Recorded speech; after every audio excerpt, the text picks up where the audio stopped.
Good morning, Big Ten fans. Welcome back to another edition of the Big Ten Morning Minutes. I'm your host, Michael Chen. Give me a follow on Twitter at MFC2123.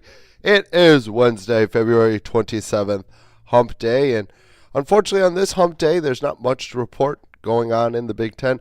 Just a few things going on.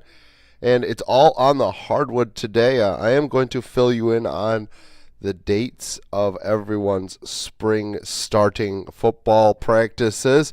But we'll start with the hardwood today, as Kyle Boone of CBS Sports did a mock draft, and Boone only has 2 Big Ten players in his mock. He has Indiana freshman shooting guard Romeo Langford going number 6 overall to Memphis, so that's a very solid spot for Langford. Although Langford hasn't had the greatest season this year, obviously Indiana has struggled also as a team. It's good to see Langford making a list in the top 10. But a little concerning is the fact that there is nobody else until you hit number 29, where Ayodesumu gets picked up. And it's by the Golden State Warriors. It's a little disconcerting, I think, that the Big Ten is only being able to get 2 players in the first round. I think that tells you the talent level that's in the conference.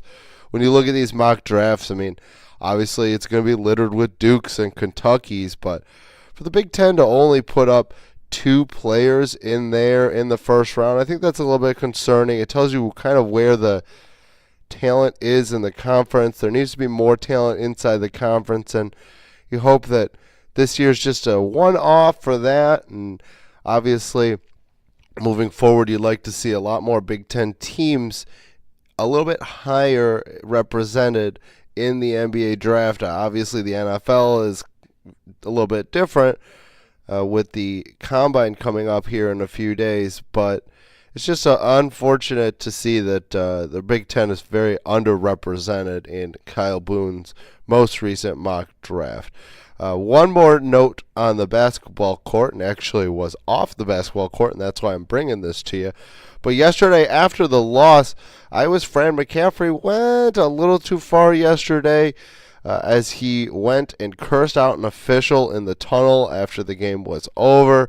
Wasn't very happy. He and his son both got technicals in the game last night, and obviously he wasn't very happy with the officiating. I can't really be on his side on this one. When you lose a game by the amount that they did last night, by over 15 points, it's usually not officiating that's really going to turn the tables. Yeah, I get that the technicals were called at an important part of the game, but remember, in college, technicals, you get 2 free throws and the ball. It's not a free throw and then whoever had the ball like in the NBA. So technicals in college are huge momentum swings, and when a player and then a coach gets technicals in such short amount of times, that's 4 opportunities to score, so 4 points available, which the Buckeyes ultimately ended up hitting all 4 of those free throws, and the ball, regardless of who had it. So not only is it points on the board, it's a turnover as well.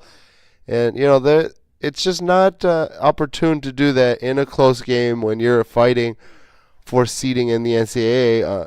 So that's something obviously to watch for. We'll see if Fran McCaffrey gets suspended, and we'll obviously update you with those notes.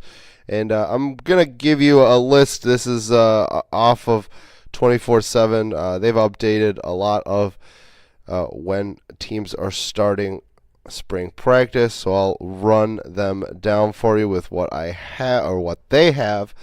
I've done a little bit of research. Not all the teams are on there as well. Michigan's going to start up here in about 3 weeks, March 17th. Michigan State's starting up a little bit before that on the 12th. Nebraska is starting on the 4th, so on Monday, as is Ohio State. Indiana's going to start on the 2nd, which is a little weird because it's a Saturday, but that is what it is. Penn State's going to hit it on the 13th. Illinois is pretty late. They are the latest that is on this list at the 26th of March. Minnesota is not on there. Rutgers is going to get it going on the 9th. Iowa is also not noted. Purdue, as we mentioned yesterday, got theirs started a few days ago on Monday. Northwestern got theirs going yesterday, and no notes that I saw anywhere. Indiana's going to get it going, like I said, on the 2nd, and then Wisconsin, there's not information on there. I'll find out the information of the other teams when I can and fill you on those. And that's going to do it for this morning's edition of the Morning Minutes. Not much to report, but some things going on in the Big Ten. Hopefully it's a little bit more action-filled day today, as I'll bring you the information tomorrow. I appreciate the listen. Have a great day, Big Ten fans.